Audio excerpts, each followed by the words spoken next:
Candace, it's evil.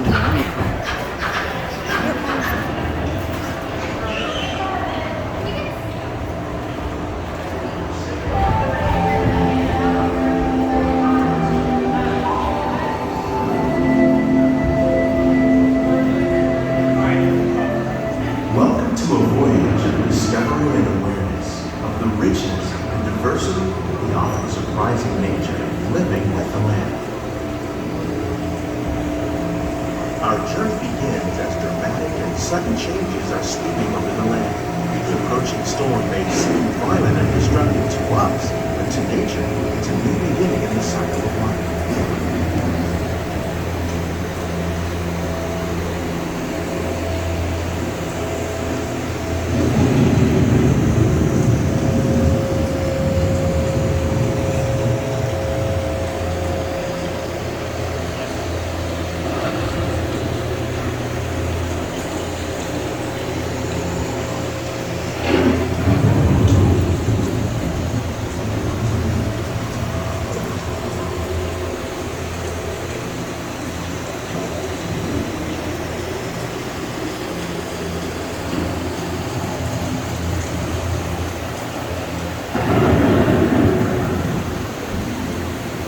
The surface of the land, roots trap water from the flowing mud, extracting precious nutrients and minerals. These elements, when combined with sunlight, create the diverse living systems of our planet.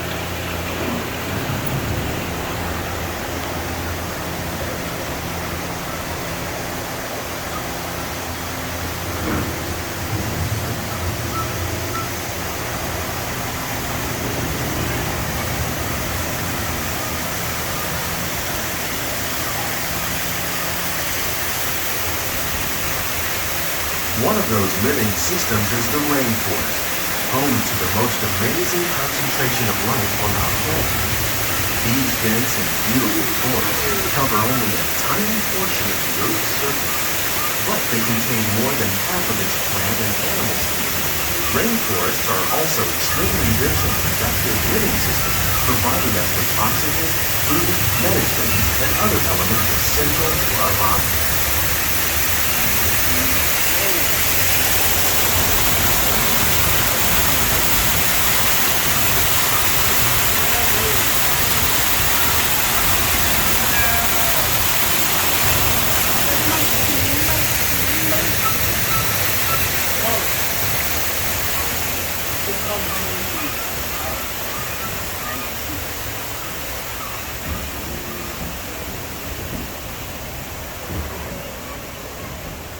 In the desert, nature has created a very different, but no less beautiful living system.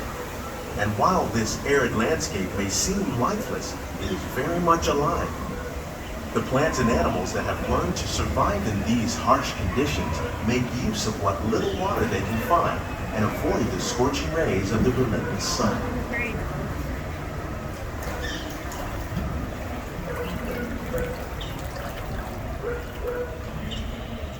The American Prairie once appeared as desolate as the desert, but over time, rainwater and nutrients gradually penetrated the hard surface of this land. Even the hooves of the mighty buffalo helped create the rich soil that will one day become home to the American farm.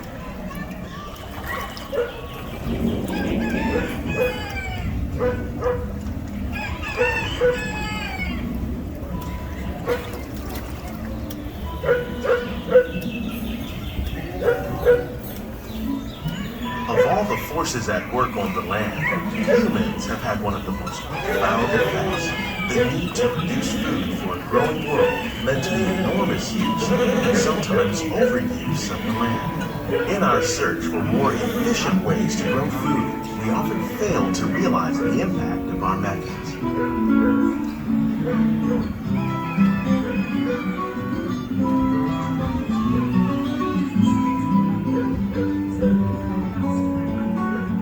Today, we're learning to live with the land, discovering better ways to grow food that will assure both human and environmental well-being.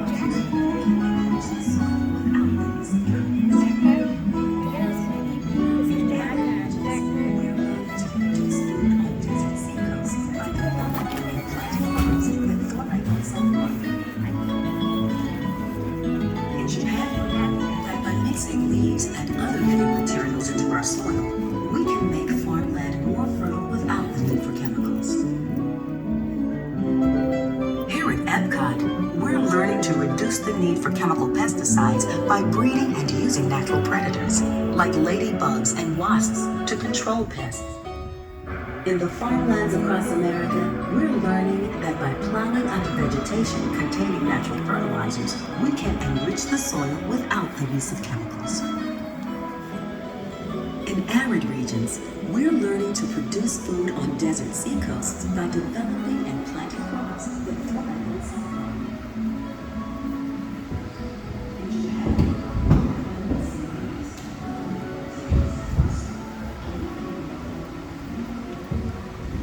How will we meet tomorrow's growing needs for food production, yet still respect the needs of the land? Some of the answers are being discovered just ahead. To help us maintain these carefully controlled ecosystems, and for your safety, please remain seated in your boat at all times.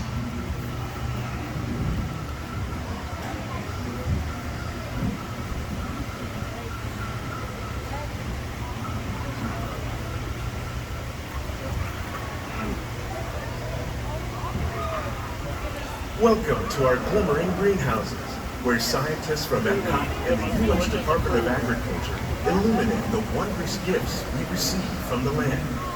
Join us as we bring in the most bountiful time of the year.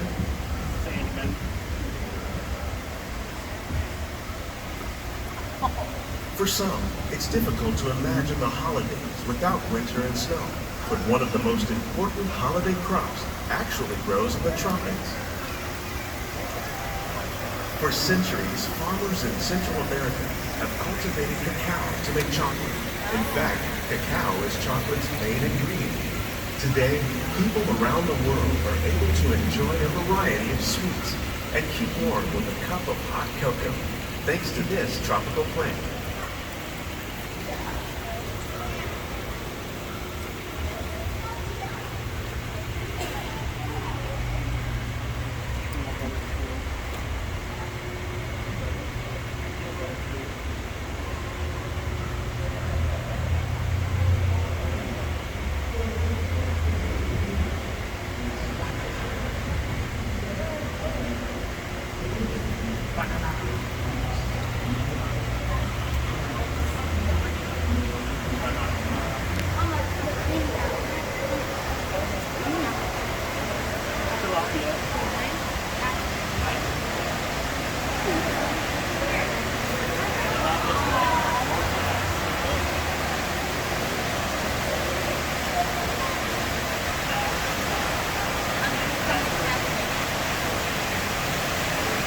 In big holidays, you might not think of fish, but seafood is an essential part of many festive meals. In parts of southern Italy, family and friends gather once a year to celebrate La Regina with a 7-course seafood dinner. Tilapia, bass, and shrimp, like the ones raised here using our sustainable water systems, make up just some of the dishes served during this grand meal. Today, in the United States, the tradition is known as the Feast of the Seven Fishes.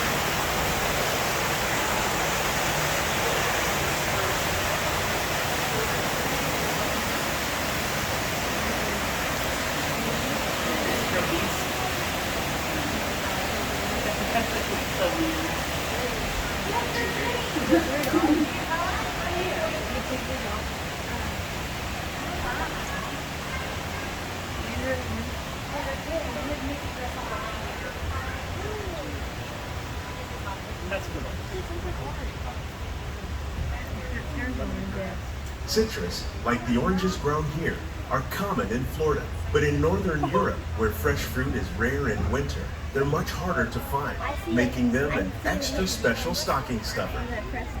During Chinese New Year, these vibrant fruits are given as gifts of good fortune.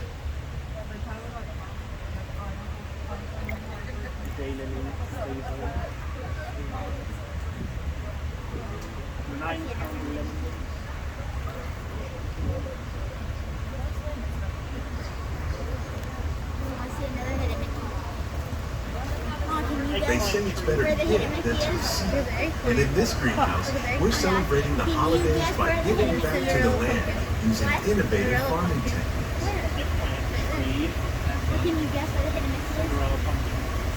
By recycling water, We can give plants rich nutrients. By giving plants ladybugs, we're able to control pests and reduce the need for pesticides. And by growing ground plants vertically, we give them better protection from disease. That's the only NFT I'll support.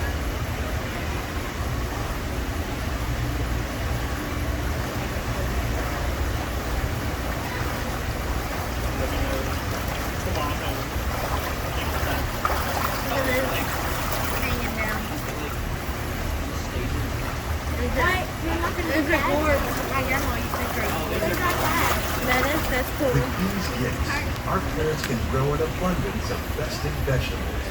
This greenhouse alone grows a bountiful 15 tons of produce each year. When we give more, we receive, making the most of the land's green gifts.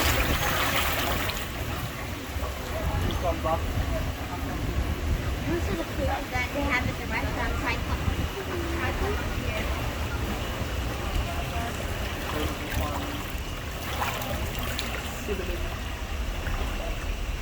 Many of the plants you see here help spice up the holidays. The bark of cinnamon trees, like the one growing beside you, is used to make cinnamon sticks. Do you like eggnog? You can thank nutmeg for its signature taste. Other spices, like ginger and vanilla, add flavor to a variety of holiday cookies, cakes, and other delights.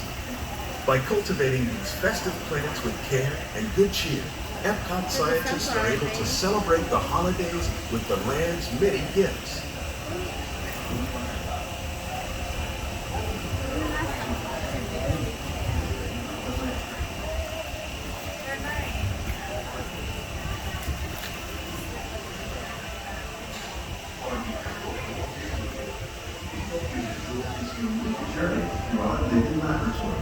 If you like a closer look, then check out the behind-the-scenes walking tour.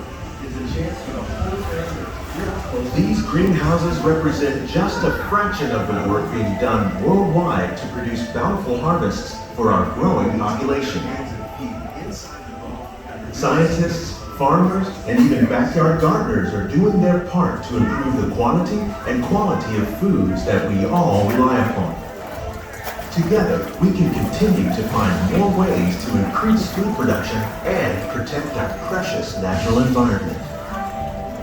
Only then will we truly be living with the land.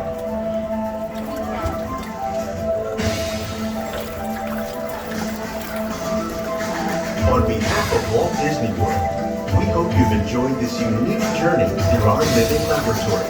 If you'd like a closer look, then check out the behind-the-scenes walking tour. It's a chance for the whole family to get up close and personal with the plants and growing techniques in our laboratories.